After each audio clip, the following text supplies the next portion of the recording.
this is where we're staying in Sunnyside, Queens. Kakagaling lang namin sa grocery because, say hi Nicole. Hi guys. This is JJ's cousin. Namili kami ng nagre-request kasi ito ng baked salmon ko. Diba? You bought ingredients. Si JJ, inatake ng gout. Tingnan mo, matanda na talaga yun. Inatake ng gout. So, hindi kami makaalis today. Okay? So, we'll see. Tambay muna kami sa bahay. Okay, guys. Dahil sabi ko sa inyo, ginagout si JJ, hindi kami makalabas ng bahay. So, kasama ko ngayon tita ko. Tita Laki. Okay? Makikipagkwentuhan ako sa kanya tungkol sa ice. Yan. Alam ko maraming interesado sa inyo tungkol sa store din yan. So, maiba lang tayo since nandito tayo sa New York. Dito kasi sa Queens, okay, I think hindi naman sekreto, tita, na maraming mga illegal, walang papel na nagtatrabaho dito.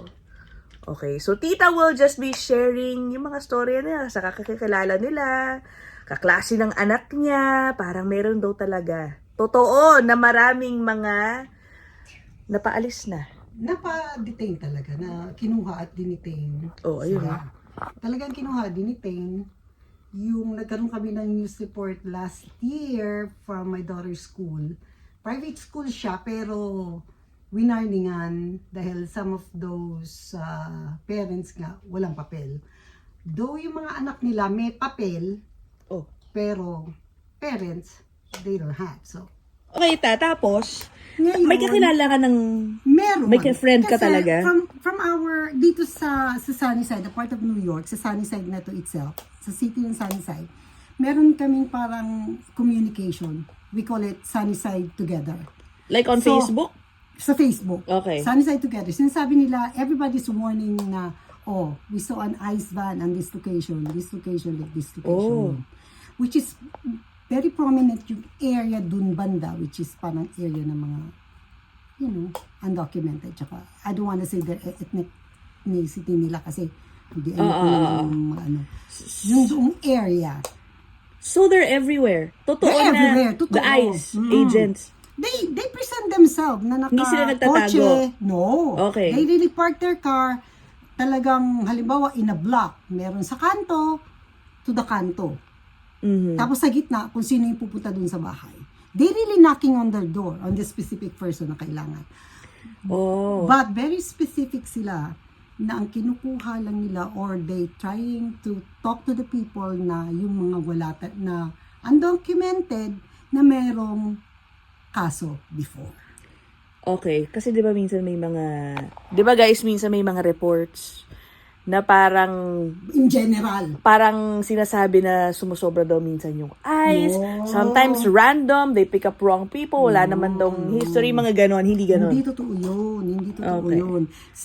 Siguro part of it is yung sensationalize nila yung story, but that's not true.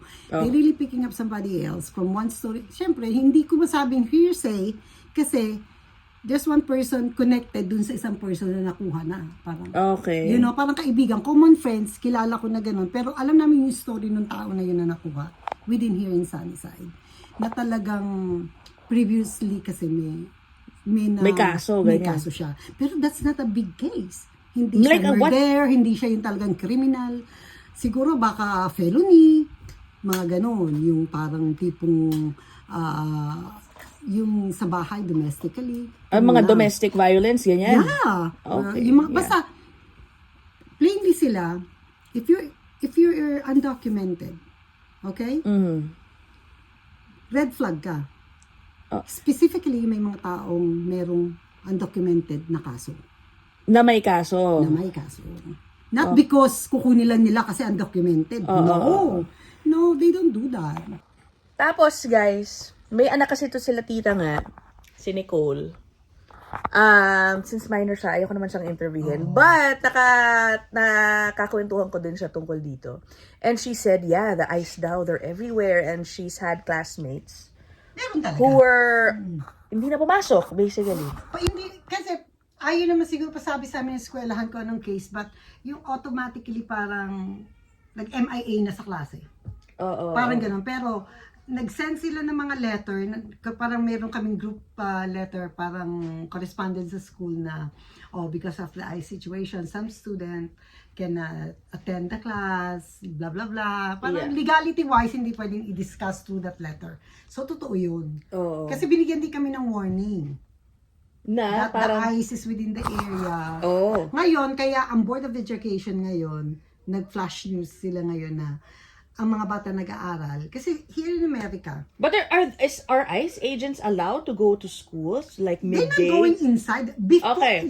Sa bahay sila. Nung kaunahan nun, they barging in. Oh. Pero nung nagalit na nga itong, sasabihin ko sa'yo na Oh. because of the Department of Education na involved na, pinastop yun. I Kasi see. here in America, education, hospitalization, yun ang hindi ko questionin yung legality mo. Oo. Okay. Diba? So, Parang kailangan everybody mag-aaral sila. has, Everybody has the right to do it even though you documented or not, undocumented. Basta ganun yun. Pumapasok ang mga bata, hindi nila allowed yun. Kasi ang mga bata, especially if they born here, they're legal. Kaya lang, ang parents nila, yun yung, kung ano yung precedence sa story ng parents nila, that's with them. Would you know, marami bang Pinoy dito na walang papel? Marami. Meron din isa, kumakain lang kami sa Filipino restaurant. But yung matanda na sinasamahan ko about legality ng papers and everything. Tinutulungan mo. Tinutulungan ko. So nagkukwento kami ng about legality. Nagtanong siya, tita, patanong naman, kasi may ganito akong account sa bangko and everything, blah blah blah. Sabi ko, between you and me, may papers ka ba? Wala, kasi tiniditekan siya ng taxes. Sabi ko, magkano ba pera mo? More than 10,000. Sabi ko sa kanya, opo. Well, bawasan mo. Undocumented ka, kunin mo yung pera mo doon. Because they're allowed to freeze that. Kasi, sabi niya, wala naman. Sabi ko, may kaso ka ba? Wala naman. Talagang lang siya, undocumented. Sabi ako, mag-asawa ka na agad. Or withdrawin mo na yung pera. Sabi ko, kung may boyfriend ka, may papel, mag-asawa ka na. Yun ang easy get away. Wala na nag-i-sponsor ngayon ng working permit. Si tita guys just to be clear, obvious ba ha? Siya may papel dahil hindi siya I got my papers beforehand as a working permit. No, like, kailan ka dumating dito, 90? No, 2000. 2000 mismo. 2000, pero I've been here 1998 back and forth. Yung 2000 naman, nag-apply na ako for permanent, hindi naman permanent residence, kundi working permit. Okay. So legally ako, bago ko naman nakalala yung asawa ko. Legal ako. Si Tito Tapos, X. renew na lang. Renew. So, instead na i-renew ko, magagastos pa, pakasalan mo na ako. Parang isa na lang, hindi na magastos. Okay. Ano tawag dito? By the way, si Tito X siya kasi Expedito ang kanyang name. Na-interview ko din siya. Oh yes, darling. Okay, wait a minute. Na-interview ko din si Tito X. He's Spanish. Spanish. Ano ba Dominican. From Dominican Republic. Okay. Nagkwento rin siya ng ilang alam niya tungkol sa ICE. Sabi niya parang marami nga daw mga minsan nagkusa ng umalis na lang. Yes. Ganyan. Imbis na hintayin pa raw nilang madampot sila. Kasi kung madamputin, ma-detain pa kung saan, baka Tatagal hindi sila, hindi pa sila Tatagal dumiretso doon sa pinanggalingan Kasi nila.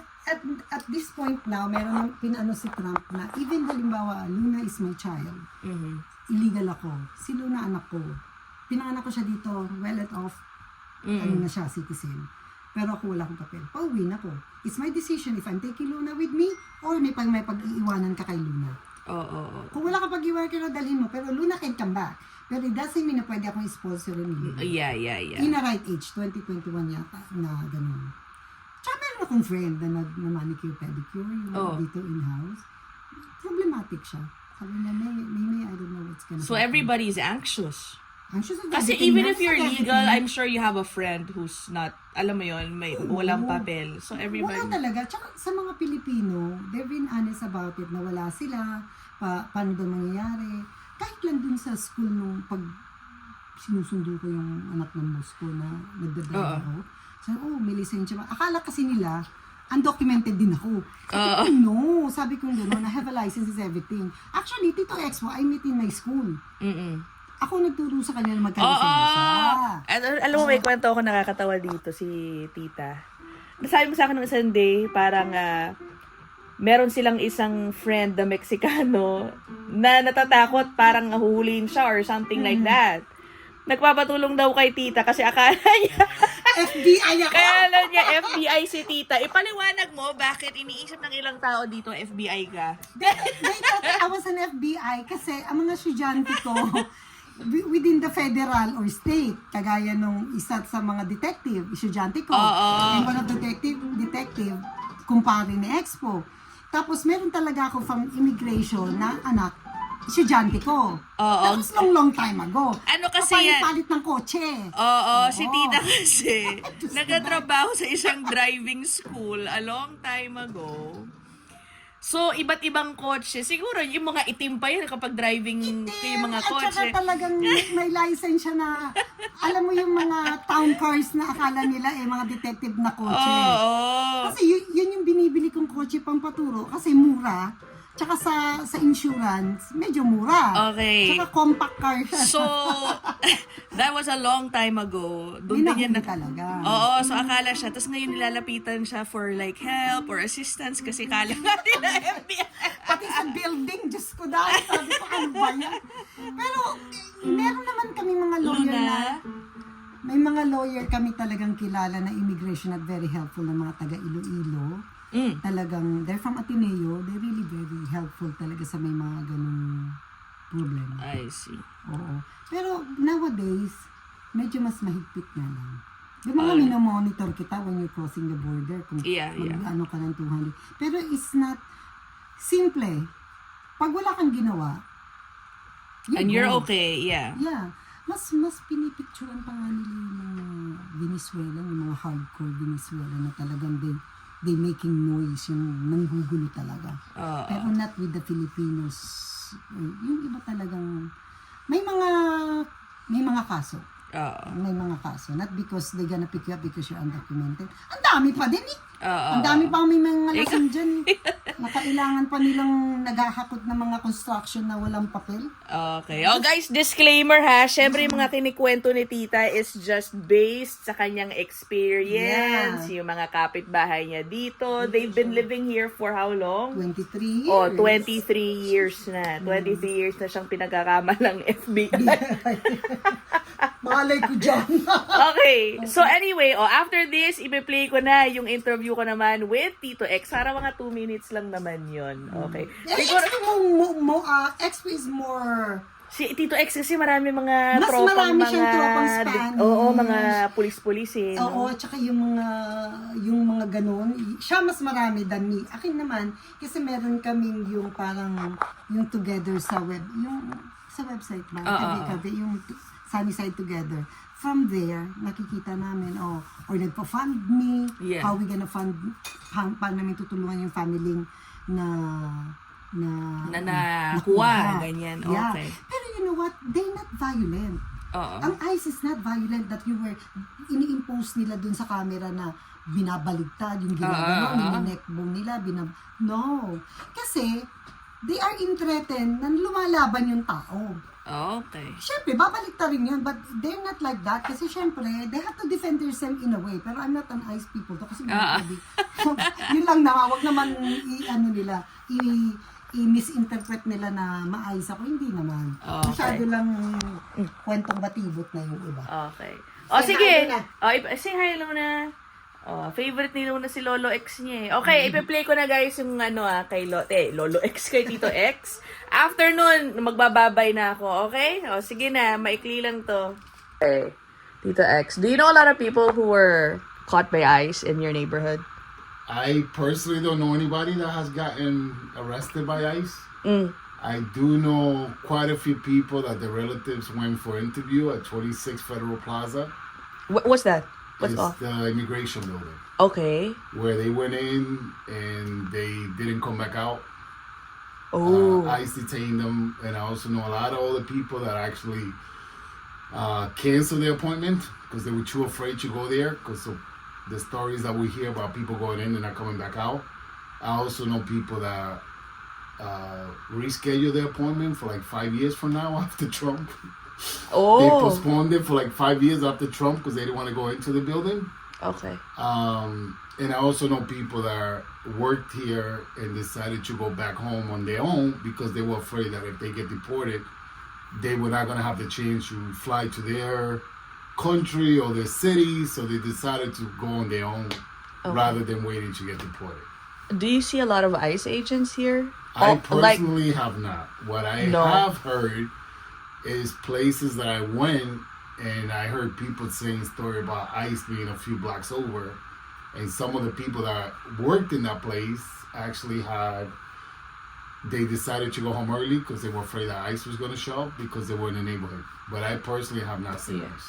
but are there a lot of undocumented or illegals here in your Here? Yeah, in Queens. Jeez. Queens got the highest population of illegal immigrants.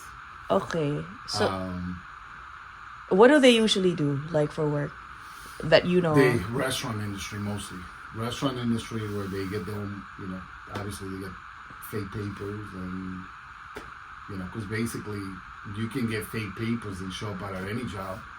And the manager or the owner can just say, hey, these papers look like legal. So Yeah. you can't really say they're not because we're not expert on that. But yeah, over here they got Roosevelt, which is an area where there used to be tons of immigrants, illegal immigrants, and they used to sell stuff on the street, and it looked like a third world country. Yeah. Because and all of a sudden everybody just kind of disappeared. Oh, okay. That's it. Thanks, Any Tito other X. questions? That's it. That's my Tito X. Okay. Oh, brother. He knows a lot of people here. Thank you. You're welcome. Okay, I hope you guys naintindihan nyo naman sana si Tito X. English naman yun, may punto lang ng konti, pero okay rin yung mga kwento niya, diba? So, I will end this episode here. Hindi ako sure kung makaka-vlog ba ako bukas. New Year's Eve na dito, no? Happy New Year, guys. Okay, bye!